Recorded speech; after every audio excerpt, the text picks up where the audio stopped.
Division ન્યૂઝમાં આપનું સ્વાગત છે। માળિયાહાટીના તાલુકાના ગલોદર ગામનો આર્મી જવાનની અંતિમ યાત્રામાં હજારો લોકો જોડાયા। સ્વર્ગીય દિનેશ નાથાભાઈ સિંધવની બોડી દિલ્હીથી અમદાવાદ બાય પ્લેન ત્યાંથી બાય રોડ દ્વારા સવારે 6 વાગ્યે રામવાવ પાટિયા પહોંચતા પરિવારજનો અને ગ્રામજનો મોટી સંખ્યામાં પહોંચતા હાઈવે પર વાહનોની લાંબી કતાર જોવા મળી હતી। આર્મીમાં ફરજ બજાવતા માળિયાહાટીના તાલુકાના ગલોદર ગામના દિનેશ નાથાભાઈ સિંધવની અચાનક તબિયત ખરાબ થતા સારવાર દરમિયાન અવસાન થતા માળિયાહાટીના તાલુકા પંથકમાં સન્નાટો છવાઈ ગયો હતો। ગળોદર જેવા નાના ગામના આર્મી જવાનનું મૃત્યુ થતાં માળિયાહાટીના તાલુકા પંથકમાં શોકની લાગણી વ્યાપી હતી। આજુબાજુના ગામડામાં જાણ થતાં માળિયાહાટીના તાલુકાના ગળોદર ગામમાં હજારો લોકો દોડી આવ્યા હતા। આર્મી જવાનને ઇન્ડિયન આર્મી દ્વારા ગાર્ડ ઓફ ઓનર આપવામાં આવ્યું હતું। જવાનના પરિવાર ઉપર જાણે આપ તૂટી પડ્યું હોય એવા વિલાપના દ્રશ્યો સર્જાયા હતા। સ્વર્ગીય દિનેશ નાથાભાઈ સિંધવને ખેડૂત પરિવારમાંથી આવે છે અને તેને એક દીકરો હરપાલસિંહ અને એક દીકરી હર્ષિતાબા છે। બંને 3 વર્ષના છે। 3 વર્ષના દીકરાએ પિતાને અંતિમ સંસ્કાર આપ્યો હતો। અંતિમ યાત્રામાં હજારોની જનમેદની વચ્ચે ગાર્ડ ઓફ ઓનરથી આર્મી જવાનને સન્માન આપવામાં આવ્યું હતું। આ અંતિમ યાત્રામાં માળિયાહાટીના પીએસઆઈ પીકે ગઢવી સહિત પોલીસ સ્ટાફ, રાજકીય આગેવાનો, સામાજિક સંસ્થાના આગેવાનો અને હાટી ક્ષત્રિય સમાજના આગેવાનો, નવયુવાનો જોડાયા હતા। જય હિન્દ, જય ભારત। હું રમેશભાઈ કરશનભાઈ પરમાર, જુનાગઢ જિલ્લા માજી સૈનિક પ્રમુખ।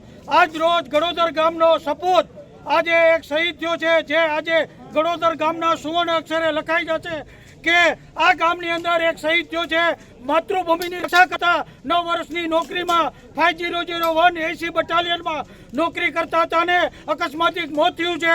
પરમ કૃપાળુ પરમાત્મા તેમના પરિવારને સાંત્વના આપે, આ દુઃખમાંથી જલ્દી બધા બહાર નીકળે અને માજી સૈનિક સંગઠન જુનાગઢ એના પરિવાર સાથે છે। આર્મીના જે ફંડ પાડા અને જે સુવિધા મળે એની ડોક્યુમેન્ટની પૂરી કાર્યવાહી જુનાગઢ માજી સૈનિક સંગઠન જિલ્લા સૈનિક પોરબંદર અમારી જવાબદારી છે। અને અગેન અમે પરમ કૃપાળુ પરમાત્મા છે પ્રાર્થના કરીએ છીએ કે આ ગામના એટલા માણસો એની શહાદતના ટાઈમે અંતિમ યાત્રામાં આવ્યા તે બદલ એના પરિવાર અને જુનાગઢ માજી સૈનિક સંગઠન એનો આભાર માનીએ છીએ। જય હિન્દ, જય ભારત, વંદે માતરમ, ભારત માતા કી જય।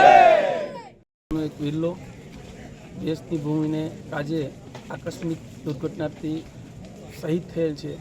આજે ગળોદર ગામ મુકામે તેમની અંતિમ યાત્રા નીકળી હતી, જેમાં હજારોની જનમેદનીએ તેમના અંતિમ દર્શન કરવા માટે આવી હતી। આ દિવ્ય આત્માને પ્રભુ પરમાત્મા સુખ શાંતિ આપે એવી દિલથી પ્રાર્થના। જય હિન્દ, જય ભારત।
Thank